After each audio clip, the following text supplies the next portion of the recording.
चलिए आज मानव शरीर के एक इंजीनियरिंग चमत्कार को समझते हैं, महिला श्रोणि। आइए इस दिलचस्प सफर पर चलते हैं और जानते हैं कि आखिर ये बनावट इतनी खास क्यों है। तो सवाल ये है कि हड्डियों का ये ढांचा चलने फिरने के लिए इतना जरूरी कैसे है, और साथ ही ये एक नए जीवन को दुनिया में लाने का रास्ता कैसे बनता है। मतलब यही वो दोहरी भूमिका है जिसे हम आज समझने वाले हैं। अच्छा, तो इसे थोड़ा और करीब से समझते हैं। पेल्विस, जिसे श्रोणि कहते हैं, असल में एक पुल की तरह है। यह हमारी रीढ़ की हड्डी को पैरों से जोड़ता है, हमारे ऊपरी शरीर का सारा वजन उठाता है और तो और हमारे जरूरी अंदरूनी अंगों के लिए एक सुरक्षा कवच की तरह भी काम करता है। आइए अब इस बनावट को और करीब से देखें। इसे शरीर का बोनी बेसन या हड्डी का कटोरा भी कह सकते हैं, जो हमारे पूरे ढांचे की एक तरह से नींव है। तो इसके दो सबसे अहम काम हैं। पहला, हमारे शरीर के वजन को संभालना, चाहे हम खड़े हों जो बैठे हों, और दूसरा, जो कि बहुत ही खास है, ये जन्म के समय बच्चे को दुनिया में आने का रास्ता देता है। अब एक बड़ा सवाल उठता है, महिला की श्रोणि पुरुष से चौड़ी क्यों होती है?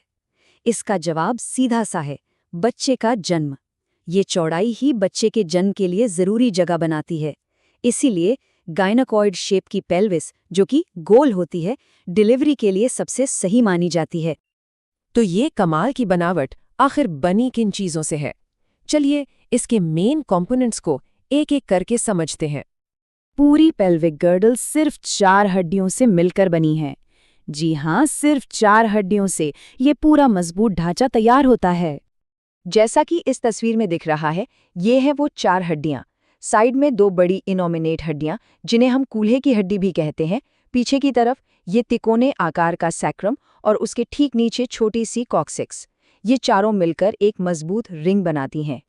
चलिए अब इसके सबसे कॉम्प्लेक्स हिस्से पे फोकस करते हैं, इनोमिनेट हड्डी, या जिसे हम आम भाषा में कूल्हे की हड्डी कहते हैं।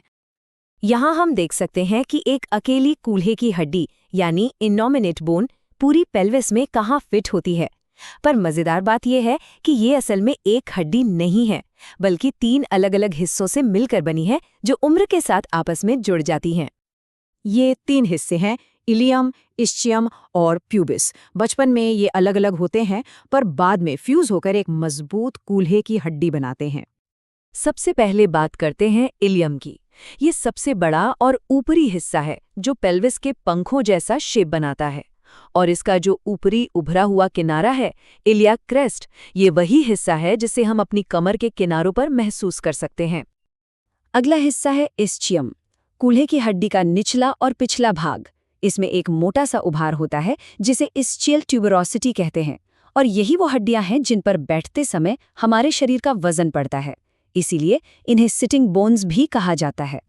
और तीसरा हिस्सा है प्यूबिस, जो सबसे आगे होता है। दोनों तरफ की प्यूबिस हड्डियां सामने आकर मिलती हैं और एक बहुत ही जरूरी जोड़ बनाती हैं, जिसके बारे में हम अभी बात करेंगे। ठीक है, तो अब अपना ध्यान कूल्हे की हड्डियों से हटाकर पेल्विक रिंग के पिछले हिस्से पर लाते हैं, सैक्रम और कॉक्सिक्स। सैक्रम एक तिकोने शेप की हड्डी है, जो 5 वर्टेब्रे यानी कशेरुकाओं के जुड़ने से बनती है, और ये रीढ़ की हड्डी को पेल्विस से जोड़ती है।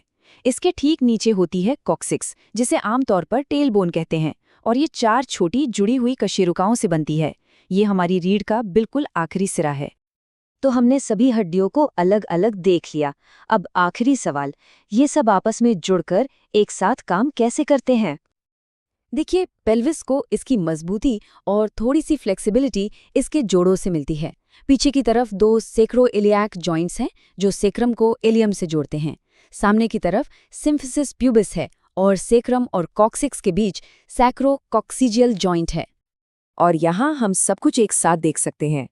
ये 4 हड्डियां और 3 मुख्य जोड़ मिलकर एक मजबूत वजन उठाने वाली रिंग बनाते हैं। ये वाकई एक कमाल की बनावट है, जो हमारे शरीर के ऊपरी और निचले हिस्से को एक साथ जोड़कर रखती है। अंत में हम ये कह सकते हैं कि पेल्विस असल में यही है, सपोर्ट के लिए ताकत और जन्म के लिए जरूरी डिजाइन के बीच एक परफेक्ट बैलेंस। ये बायोलॉजिकल इंजीनियरिंग का एक बेहतरीन नमूना है। महिला श्रोणि हमारे शरीर में छिपे इंजीनियरिंग के कई चमत्कारों में से सिर्फ एक है। ये सोचने पर मजबूर करता है कि हमारे अपने भीतर और भी न जाने कितने अद्भुत डिज़ाइन हैं जो बस खोजे जाने का इंतज़ार कर रहे हैं।